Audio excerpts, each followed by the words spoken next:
tandaan ninyo, lahat ng nagkanulo kay Tatay Digong, tandaan ninyo, lahat ng pumirma dyan sa invalid at unconstitutional impeachment complaint, sisantihin na natin sila sa kanilang mga trabaho. Lahat ng pumirma sa impeachment complaint laban kay Inday Sara Duterte.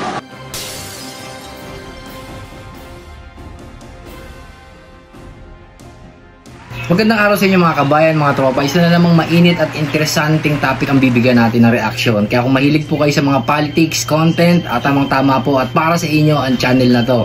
Ako nga pala si Kuya Frank at sana po suportahan niyo po yung munting channel na to sa pamamagitan po ng pag-like at pag-subscribe. Huwag niyo na rin po sanang kalimutang i-hit yung notification bell para kapag may bago tayong upload, hindi niyo na kailangan pang hagilapin yung channel na to kung saan na po itong magpa-pop up sa cellphone ninyo. Sabay-sabay po natin panoorin to.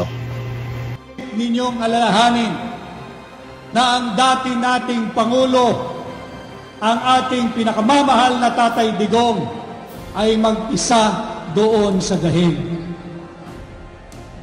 Alam kong napanood ninyong lahat kung paano sinalaula ng administrasyon ni Bongbong Marcos ang ating saligang batas. Hindi trabaho ng kahit na sinong gobyerno o kahit na sinong administrasyon na gawing mistulang handog ang kapwa natin Pilipino at ialay sa kamay ng naglalaway na banyaga dyan sa ICC. Hindi ganyan ang Pilipino, hindi ganyan ang Pilipinas, at hindi dapat ganyan ang gobyerno. Saan kayo nakakita sarili nating gobyerno inialay ang ating dating Pangulo sa ICC? Yan ay pagsuko ng ating soberanya. Bukas ho ang lahat ng antas ng korte sa Pilipinas. Kanina kausap ko ang ating butihing Mayor Jenny at naikikwento ko, kahit po kayo nalalaman ninyo na bago kayo magdemanda at bago tanggapin ng piskalya o ng kahit na anong korte ang inyong demandang nais ihain, hahanapan kayo ng certificate to file action. Ibig sabihin, mismong ating gobyerno ay kinikilala na buhay ang ating justice system. Buhay na buhay sapagkat hihingan ka ng certificate to file action. Ibig sabihin, kinakailangan sumailalim ka sa barangay justice system, yung conciliation and mediation. Pangalawa, pagka ika'y hindi nagkasundo sa barangay level ng ating justice system, tsaka ka pa lamang maaaring magtungo sa piskalya o sa korte. Ibig sabihin, bukas ang lahat ng opisina ng ating mga piskal. Bukas ang lahat ng antas ng ating korte. Ang MTC, ang RTC, ang Court of Appeals, ang Sandigan Bayan, ang Ombudsman, ang Court of Tax Appeals, at higit sa lahat, ang ating Korte Suprema. Magkaganoon pa man, ano ang ginawa ng Marcos administration kay Pangulong Rodrigo Roa Duterte? Uulitin ko, paulit-ulit kong babanggitin sa inyo. Siya ay ginawang mistulang handog at inialay sa kamay ng mga naglalaway na banyaga dyan sa ICC. Yan ay pagtalikod sa kapwa natin Pilipino. Yan ay pagtraidor sa ating saligang batas. Yan ay bahagi ng patuloy na pambubudol ng Marcos administration. Huwag sana ninyong pahintulutang magpatuloy.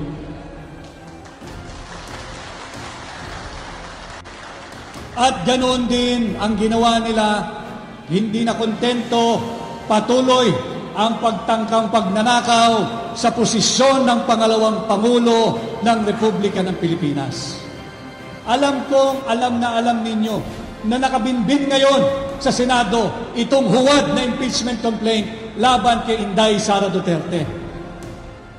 Ninanakaw na ang pera nating mga Pilipino gamit ang AIX, gamit ang AKAP, gamit ang ayuda. Pati ba naman ang posisyon ng pangalawang Pangulo, ipananakaw pa natin sa mga elitistang mambabatas? Huwag kayong pumayag.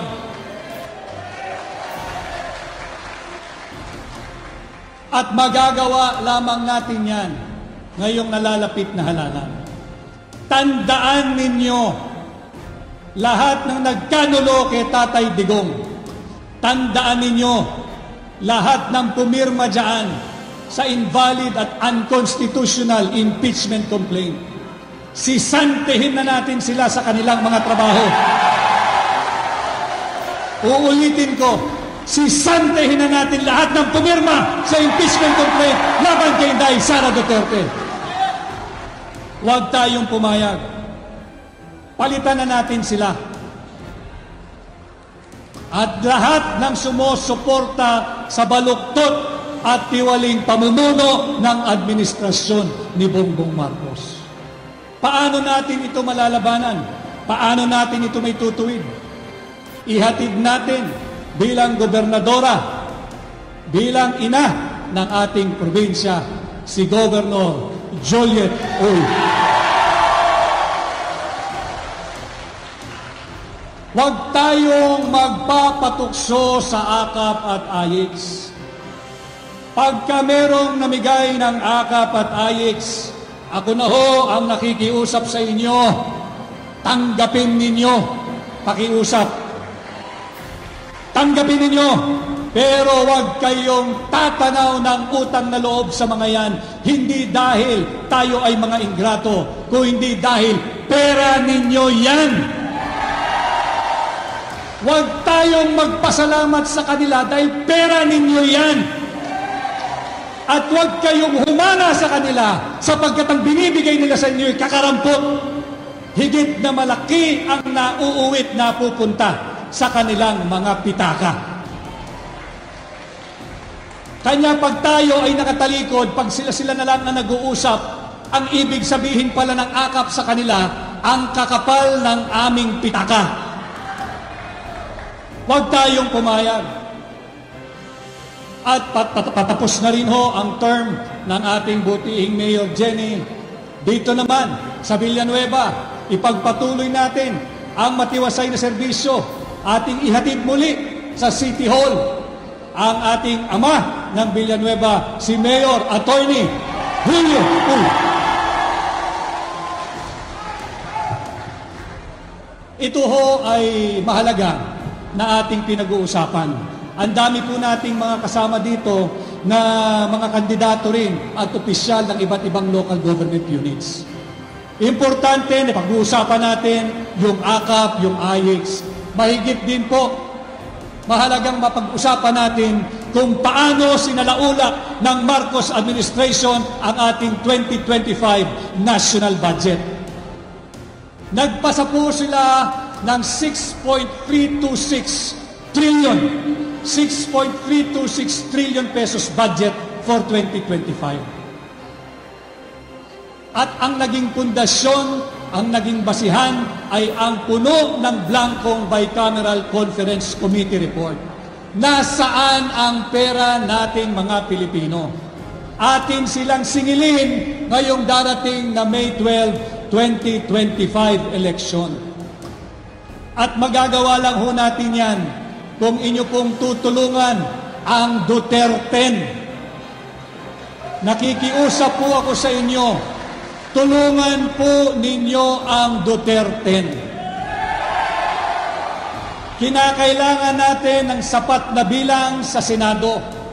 Kinakailangan po nating ipagtanggol at nanganganib ang ating demokrasya. Bawal na maging kritiko ng gobyerno. Pag ikay naging kritiko ng gobyerno, ikay ipatatawag sa Kongreso. At pag hindi nagustuhan ang iyong sagot, contempt ang katapat mo. Ito ay paglabag sa ating saligang batas.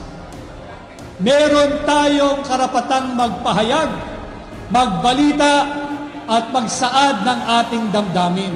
Yan ay nakaukit, nakasulat, at may garansya sa ating saligang batas. Nalalaman ito ng ating kaibigan, ang sikat na vlogger, si Boss Dada, na ilang beses nang pinatatawag. Kinakailangan po namin ang tulong ninyo. Sana ho, pagdating sa May 12, tulungan po ninyo ang ating mga kasama sa Duterte. Andyan po si Senador Dante Marcoleta. Tulungan po natin. Huwag po nating pababayaan ang number 53 sa balota, si Senador Pastor Apollo C. Quiboloy. Malaki ho ang sinakripisyo ni Senador Quiboloy. Ultimo kanyang kalayaan sa ngayon ay nakapiit. Subalit wag natin siyang kalilimutan pagdating ng May 12, 2025. Tulungan po ninyo, nakikiusap po ako. Pakiusap po, vote straight Duterte. Duterte. Duterte. Duterte. Duterte. Duterte. Wag na po tayong lalagpas dyan sa 10. Tulungan po ninyo itong aking mga kasamahan sa Duterte. Nandyan din ho si Attorney J.B. Hinlo. Siyempre ang aking kasama, nandyan lamang ho sa backstage, si Senador Raul Lambino, nandyan din. Andyan din ang isa pang abogado, si Senador Attorney Jimmy Bondoc. Ibalik natin sa Senado, si Senador Bato de la Rosa. Tulungan din natin, ibalik sa Senado, si Senador Bongo. At siyempre ang aking kaibigan, si Senador Philip Salvador. Ito ho ang Duterte. Huwag po ninyong kalilimutan. At tayo naman ay number 56 sa balota. 5-6. Madali pong tandaan ang aking numero 5-6. Number 56. Hindi po siya utang. 5-6, hindi siya pautang. Tratuhin po natin itong 5-6 na ito, itong 56 na ito, bilang ating kolektibong puhunan patungo sa mabuting lipunan. Marami pa hong mga mahalagang isyong panlipunan na dapat nating tinatalakay at pinag-uusapan. Kaya ako po nababanggit sa inyo, yung akap at ayuda, kunin po ninyo, ulitin ko, kunin ninyo pag may magbibigay ng akap at ayuda. Pera nyo po yan eh. Pero hindi kapalit niyan. Huwag nyong ipagpapalit sa ayudang yan ang inyong self-respect, ang inyong dignity, ang inyong dangal, ang inyong pagkatao, ang inyong boto, at ang kinabukasan ng mamamayang Pilipino. Kung gusto ho talaga nila ng ayuda o ayudahan ang mamamayang Pilipino, bakit hindi na lamang gawin ng gobyerno ang tunay na nararapat? Kagaya ng alam kong tayong lahat ay bigat na bigat sa presyo ng kuryente sa ating bansa. Imbis na ayuda na binibili ang boto ninyo, ang dignidad ninyo, bakit hindi maisip ng gobyerno at ng mga tiwaling politiko na lahat ng gumagamit ng kuryente na ang inyong monthly billing ay hindi lalagpas sa 2,000 piso, libre na. Yan ang dapat gawin ng gobyerno. Mas mura yan, di hamak, kesa sa ayuda. Kung 2,000 kada buwan, sa isang taon, 24,000 pesos lamang kada pamilya. Higit na maliit. Bakit kinakailangan tayong magtipid? Sapagkat lubog na sa utang ang Pilipinas. Itong ayuda, walang napatunayang mabuting pruweba ito. Maghanap kayo ng tumatanggap ng akap o ng AYIX o ng ayuda.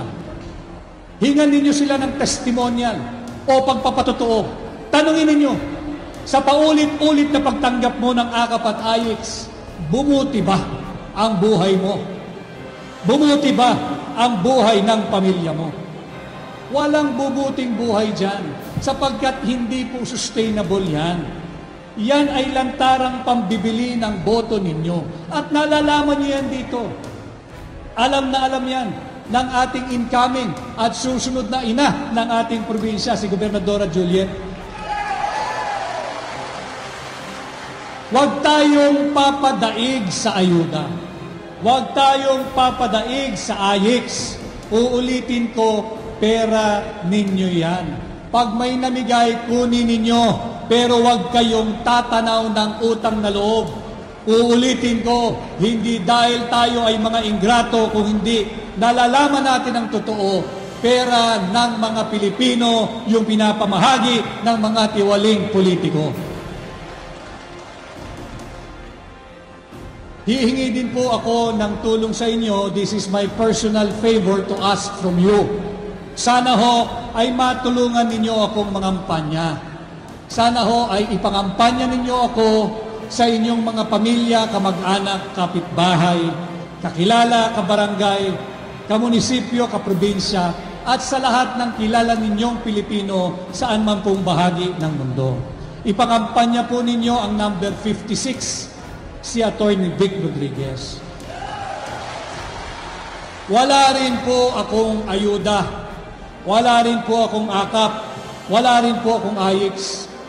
Subalit ang meron ako ay ang puso ng pagiging Pilipino katulad ninyo. Nung ako ho ay nag-file ng aking candidacy, ako ho ay nag-file bilang independent, kasama ko ang hakbang ng maisog. At sa pag-file kong yan, ako ay natanong at ako ay nagbigay ng aking pahayag. Ang sabi ko sa nagtanong, ako ay kumakandidatong independyente sapagkat ang aking katapatan ay tanging sa Republika ng Pilipinas lamang.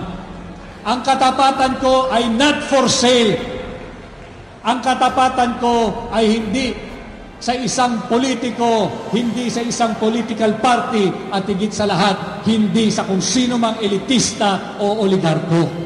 Ang nais kong kapartido, ang nais kong kasama, ang nais kong kaagapay ay kayo, mamamayang Pilipino.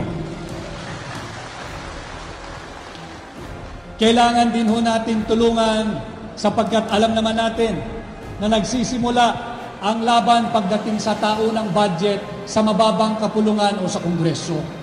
Tulungan ho natin ang party list ni Pangulong Rodrigo Roa Duterte. Tulungan po natin, number 2 sa balota, ang PPP.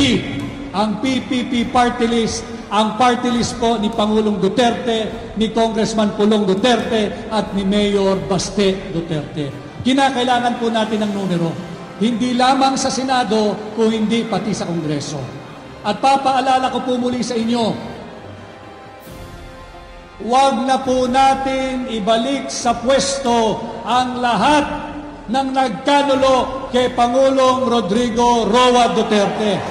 Pwede po ba yun? Meron pa ho akong isang paalala at pakiusap sa inyo. Atin pong sisantihin at wag nang ibalik sa pwesto ang lahat ng kongresista na pumirma sa impeachment laban kay Inday Sara Duterte. Wag po tayong magpapadala sa suhol. Kunin ninyo pag kayo'y binigyan ng pera. Paulit-ulit ang aking pakiusap. Kunin ninyo.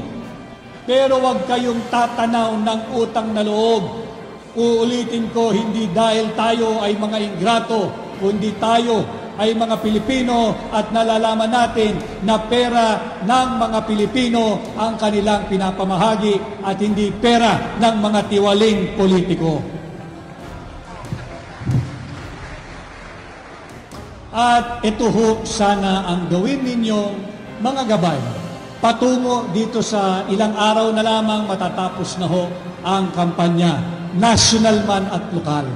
Sana'y ito ang inyong gamiting batayan, gamiting sukatan, gamiting pagtimbang o timbangan sa pagpili ng mga bagong leader ngayong May 12, 2025. Alam mo ninyo, ito'y magsusumbong lamang po ako at may babahagi ko lamang yung aking pong mga mensaheng natatanggap kanina papunta ho rito. Ang dami kong natatanggap na mensahe sapagkat ngayong araw ang simula ng overseas voting. At ang dami sa ating mga overseas Filipino workers at mga Filipino migrants ang nagpaparating ng mensahe. Hindi daw po binibilang ng tama ng makina yung kanilang boto. Palagian daw po kahit ako'y binoto, wala yung pangalan ni Atty. Vic Rodriguez, wala yung number 56 doon sa tali ng kanilang binoto. Paano po natin ito malabanan? Wala po tayong solusyon sa ngayon, kundi isang bagay. Sana ho, pagdating ng May 12, maglabasan po kayo sa inyong mga tahanan. Bumoto po kayo, hikayatin ninyo lahat ng inyong kakilala, bumoto ho sa May 12, 2025. At para makita ng mga nagtatangkang mandaya, hindi lamang sa akin, kundi pati kay gobernadora, kay mayor, at sa iba pang mga senador, nakikita ko ho kasi ngayon ang inyong kulay. Baka ho pwede, sa araw ng halalan, sa May 12, 2025, wag lamang yung campaign t-shirt ang inyong gamitin, magsuot po tayo ng berde para labanan ang mga peste sa eleksyon. Yan ho ang aking pakiusap. Bumoto po tayo, hikayatin ninyo ang lahat ng inyong kakilala na bumoto, magsuot po tayo ng berde, labanan natin ang peste ngayong halalan, May 12, 2025. At muli ho, ako'y nagpapasalamat sa napakainit ninyong pagtanggap. Kay Mayor, maraming salamat ma'am sa iyong pagtanggap sa amin. Ganon din sa ating incoming governor. Nakikita ko rin ang aking kaibigan, si board member Princess Emano naririto. At ang iba pa nating mga opisyal, si Konsihal Pitogo naririto rin. Sana ho ay tulungan ninyo ang inyong lingkod, number 56 sa balota, Attorney Vic Rodriguez,